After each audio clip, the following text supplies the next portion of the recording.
5.000 naik menjadi 5.300 itu kan tidak ledakan namanya, tetapi peningkatan ya. Kalau 5.000 rilis sebulan menjadi 20.000, maka dia terjadi ledakan gitu.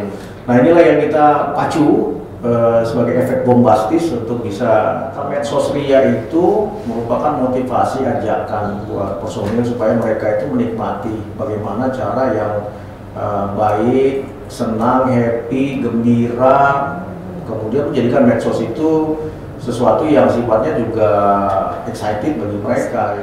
Support terus channel ini dengan cara klik tombol like dan subscribe. Dan jangan lupa nyalakan loncengnya ya, supaya kalian gak ketinggalan video seru lainnya.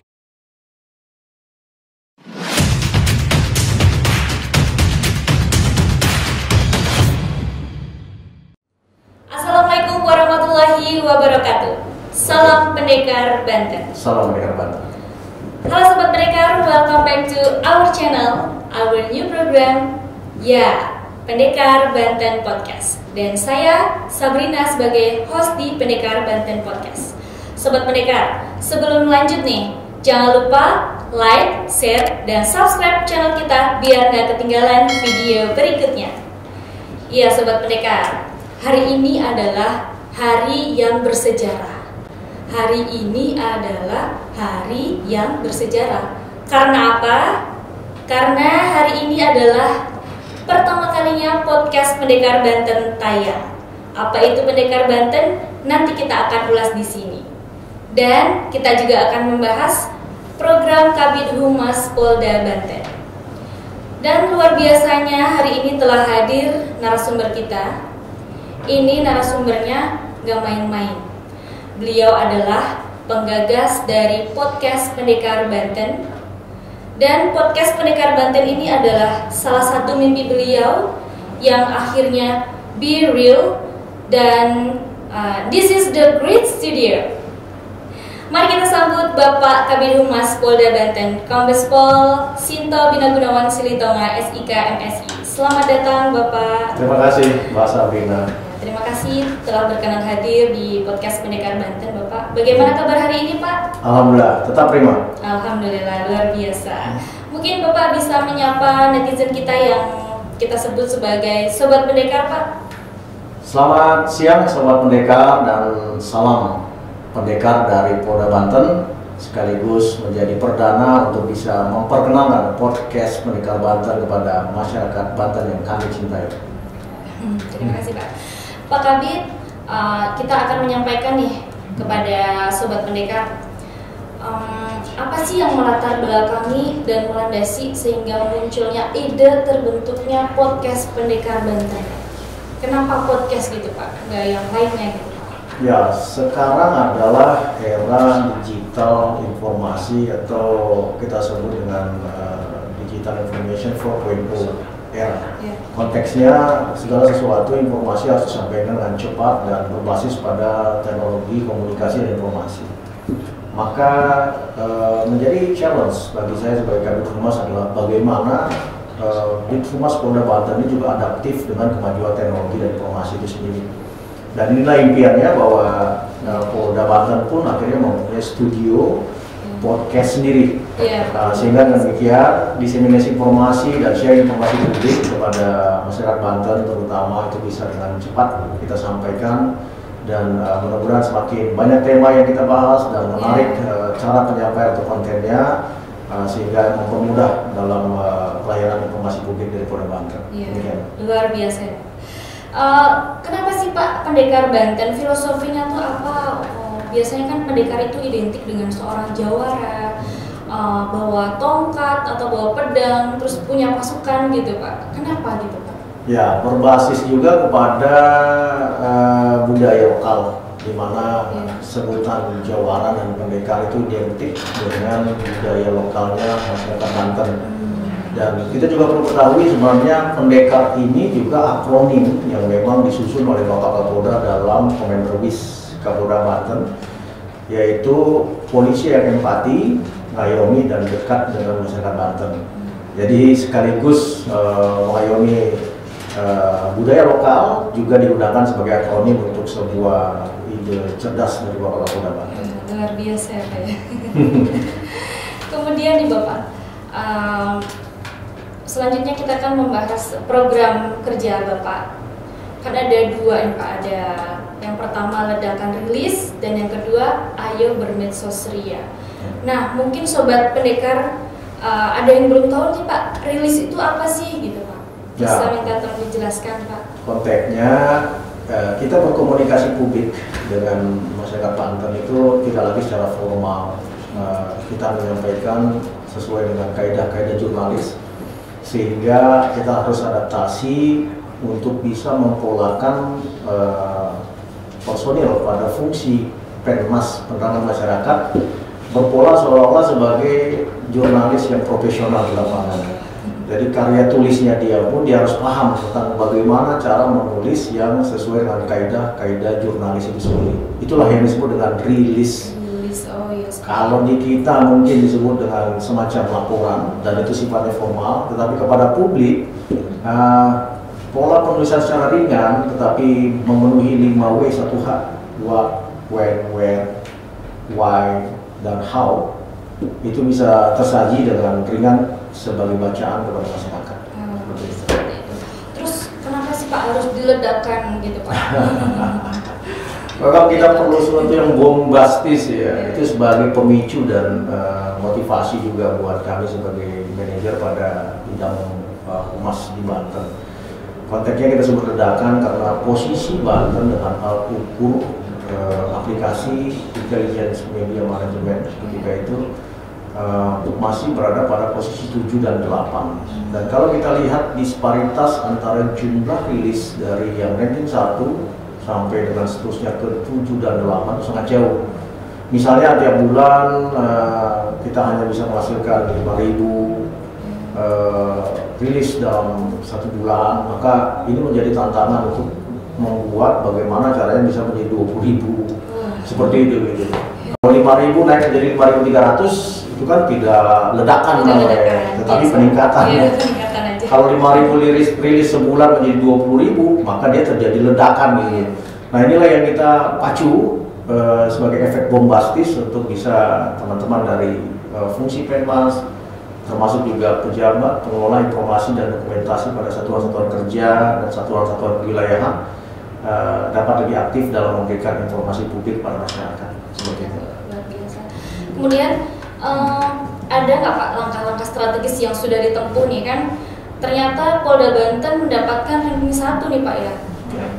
Untuk rilisnya itu langkah-langkah yang sudah ditempuh apa aja Pak?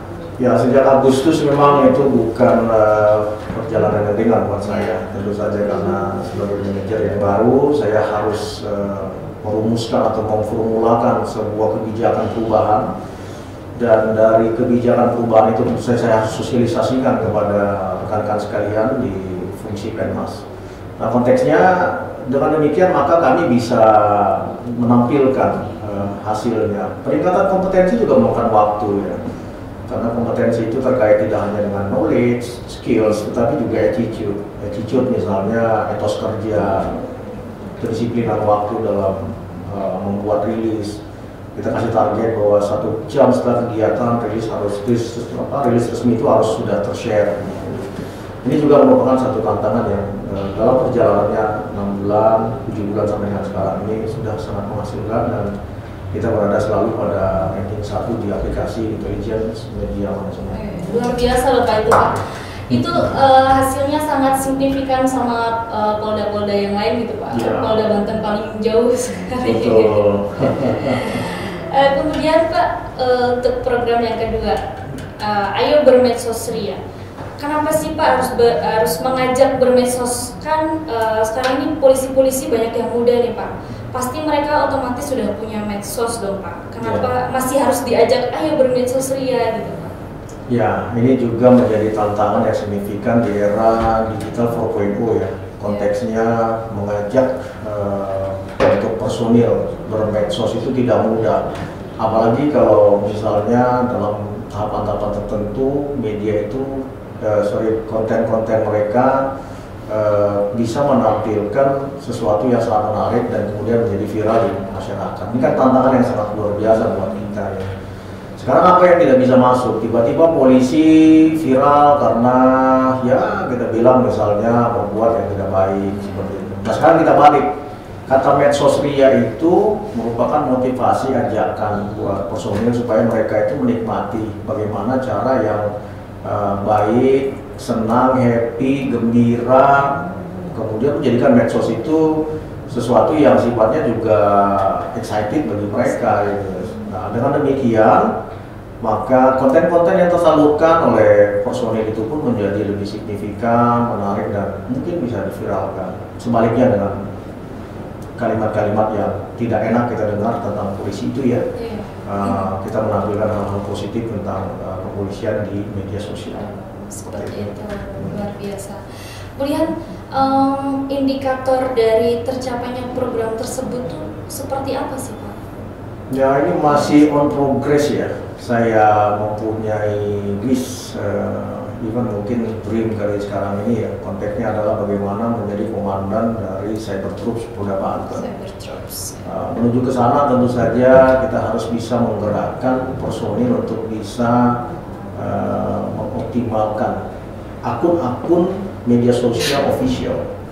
Artinya yang resmi memang dikeluarkan oleh pengelola satker. Sama kayak kita Bithumas ini punya 5 akun media sosial resmi, dan setiap satker kita dorong untuk juga bisa mempunyai 5 akun media sosial resminya masing-masing. Ya setidaknya ada di Facebook, Instagram, Twitter, YouTube, dan TikTok. Nah, kemudian setelah akun official resmi dari satker juga kita push, kita berikan motivasi ke Satwil, yaitu ke Polres dan juga polsek-polsek jajaran, supaya mereka juga bermedsos. Dengan demikian kita mempunyai ratusan akun. Tidak cukup dengan ratusan akun yang dari official, tentu saja kita juga ingin menggelorakan akun-akun personal. Kita punya personil Polda Banten seluruhnya 7.200.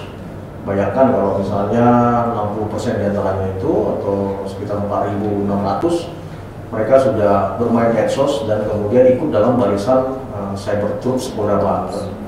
Nah dengan demikian kita pasti akan menjadi sangat signifikan dalam memviralkan informasi publik yang menurut kita juga perlu diketahui oleh masyarakat seperti itu.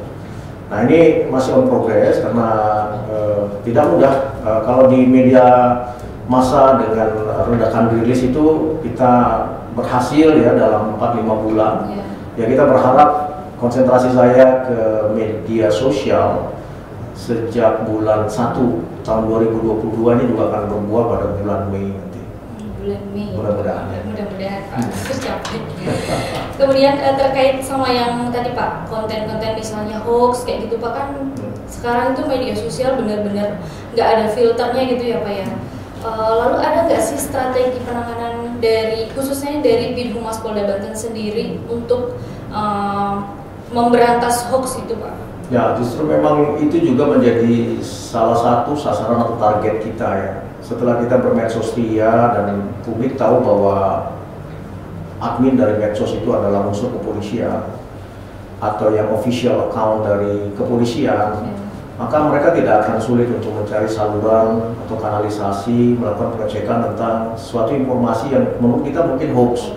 Tapi karena ketidaktahuan publik, bisa saja dia tidak paham bahwa itu hoax, dianggap sebagai kebenaran. Nah, dengan masifnya polisi di Polda Banten bermain medsos, maka dia juga bisa confirm, messenger ke kita untuk menanyakan Pak apakah ini informasi benar, atau selintasan informasi yang dia baca ternyata juga dibahas juga di dalam media sosial official milik kita begitu. Nah, sehingga dia tidak akan sulit untuk bisa membedakan mana yang hoax dan mana yang fakta. Ya, seperti itu. Kemudian Pak ada harapan nggak sih Pak untuk podcast Pendekar Banten itu kedepannya itu seperti apa gitu Pak harapannya? Ya sebagai penggagas ya tentu saja kita ingin, mana tahu suatu saat kita bisa menjadi pengelola podcast, studio podcast seperti Deddy Corbuzier. Amin. Ya setidaknya sebagai pelayan informasi publik, harapan saya sederhana bahwa studio kita, podcast kita ini bisa menghadirkan informasi-informasi yang dibutuhkan oleh masyarakat dengan tema-tema menarik, dan masyarakat juga berinteraksi dengan kita sehingga terjadi komunikasi dua arah antara kita dengan masyarakat kita. Luar biasa. Ya, luar biasa sekali apa programnya, Sobat Pendekar. Tadi kita sudah bahas awal mula terciptanya Pendekar Banten Podcast, dan kita sudah bahas juga mengenai program kerja Bapak Kabid Humas Polda Banten yang sangat luar biasa dan sudah mendapatkan ranking 1 juga ya Pak ya, luar biasa sekali. Dan selanjutnya terima kasih Pak Kabid sudah berkenan hadir di sini. Semoga sehat selalu, semakin sukses dalam berkarir. Barangkali ada pesan Pak untuk Sobat Pendekar.